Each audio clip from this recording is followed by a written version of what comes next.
Cobra आहे वरती बघू शकता पत्र्यावर एक नाग बसलेला आहे. इकडं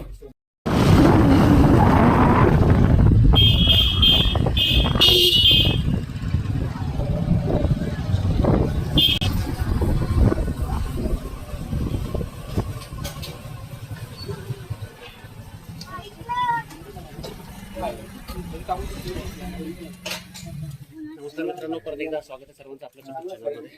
आज आपण आलोय परत शारा गावात.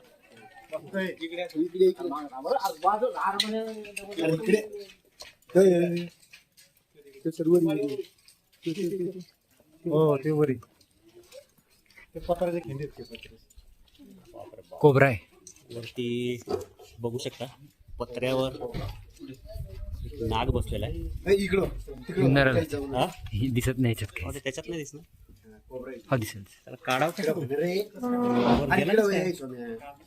पहिल्या मजल्यावर दुसऱ्या पत्र्याच्या वर दिसतोय.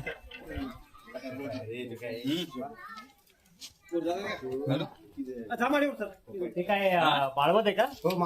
नाही रे, हे वरचं पाट्याची सिलिंग परत मध्ये जाईल साप एखादा.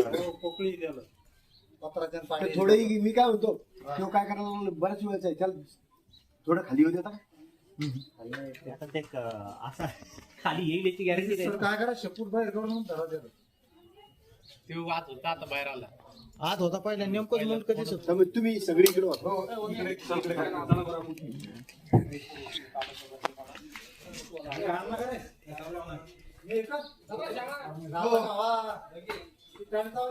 हे पत्र ठोकलेले आहेत का दगड ठेवलेले आहेत वर? ठोकलेली वरती जात आहेत पत्र.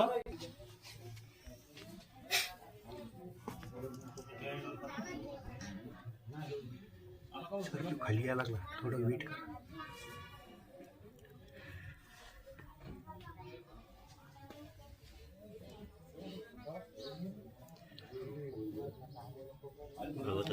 हळूहळू खाली उतरतोय ना.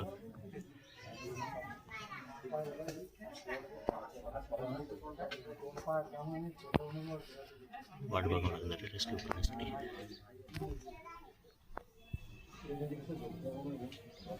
दिसलं. कुठे गेली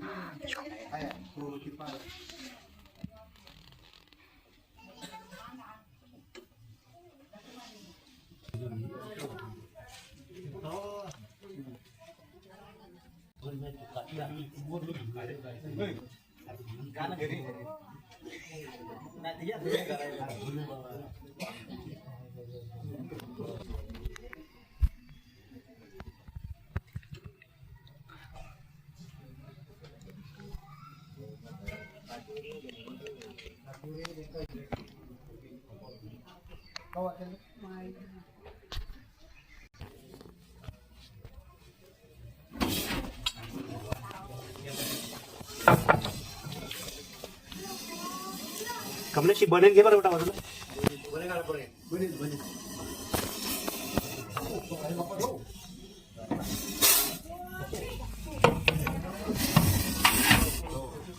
तुम्ही बाजून सारखा एखादा खाली पडायला हाताजवळ हात स्टँड घेत कमलेश जरा.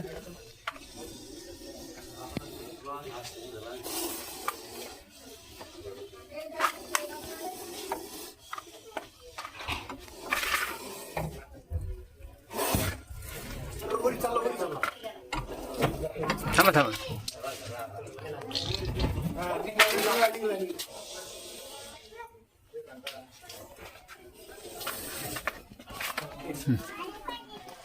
कमलेश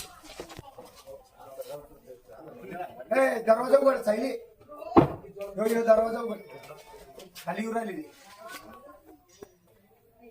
चल कमलेश मध्ये.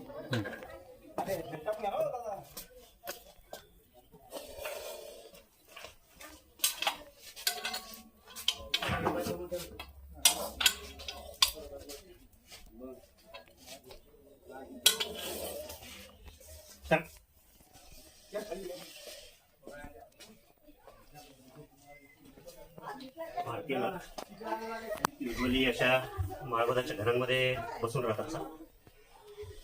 करूयात टाकलं.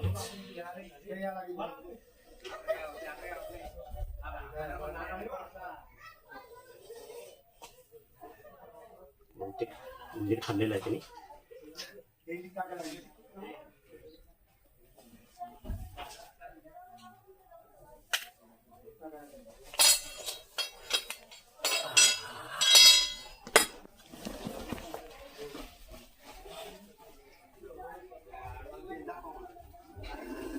चालायचं रोज चिकलायचं.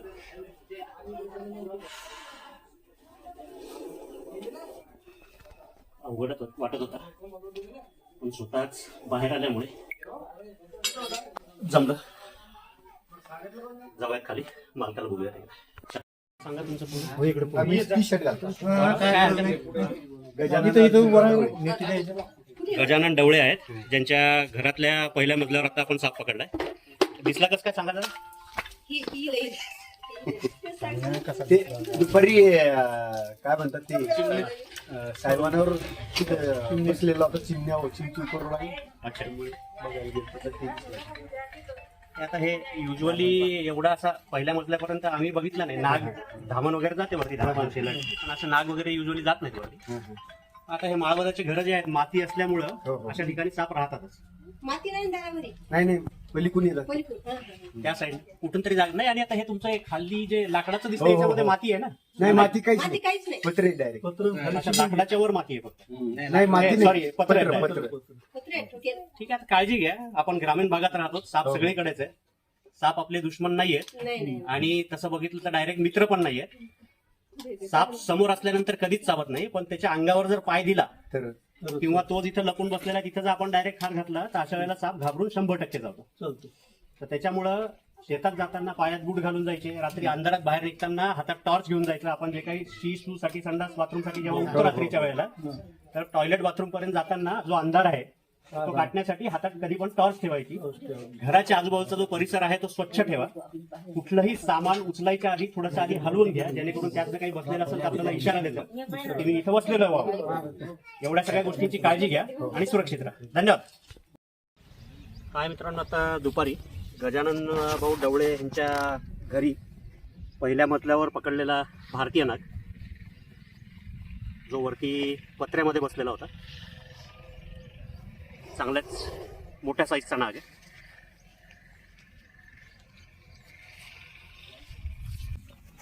गवाळी कलरचा, इंग्लिश नाव इंडियन स्पेक्टॅकल कोब्रा, मराठीमध्ये भारतीय नाग. युजली एवढ्या उंच साप कधी चढलेला बघितला नाही मी, कारण तो ऑलमोस्ट दुसऱ्या मजल्यावर होता, पत्र्याच्या वरती.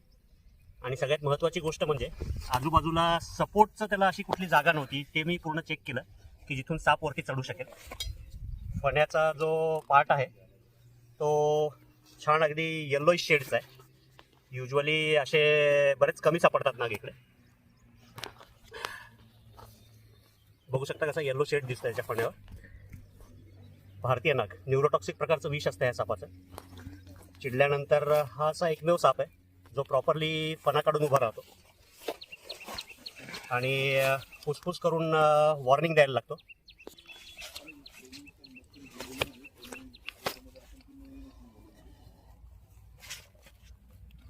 म्हणजे हा साप फुगल्यानंतरही त्याच्या स्केल्समध्ये सुद्धा बघू शकता येल्लो शेड त्याचा उठून दिसतोय.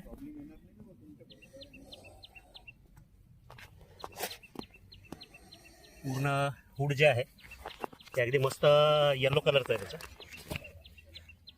आणि पुसटचा स्पेक्टॅकल मार्क पण आहे त्याच्यावर. चावल्यानंतर चावलेल्या जागेवर पेन व्हायला लागतात, थोड्या वेळात तिथे सूज येते. त्यानंतर बाकीचे सिम्पटम्स चालू होतात, ज्यामध्ये श्वास घ्यायला त्रास होणे, डोळे जड होतात, जीभ जड होते, बोलायला त्रास होतो, असे सगळे वेगळे वेगळे त्रास व्हायला लागतात. पोटात दुखायला लागतं, मळमळ होते, उलट्या होतात बऱ्याच वेळेला. आणि नंतर माणूस बेशुद्ध अवस्थेत जातो, ज्याला इंग्लिशमध्ये आपण एक साध्या टर्ममध्ये जर बघितलं तर पूर्ण बॉडी जी आहे ती पॅरालिटिक होते, कार्डियॅक अरेस्ट होतं. आणि जर उपचार जर मिळाले नाही लवकर तर माणसाचा मृत्यू पण होऊ शकतो.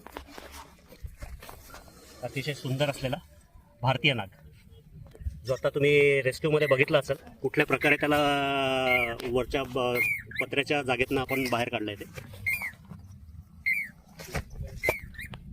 बिग फोर ऑफ इंडियामधला 1 नंबरचा भारतीय नाग.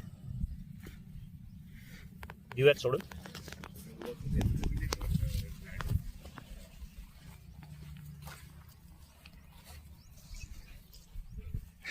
तिला मित्रांनो सोडून ह्या सफालाच्या नैसर्गिक अधिवासामध्ये जर व्हिडिओ आवडला, काम जर आवडत असेल, सांगितलेली माहिती जर आवडली असेल तर लाईक करा आणि लाईक सोबतच हाईप सुद्धा करा. कमेंट करायला विसरू नका. धन्यवाद.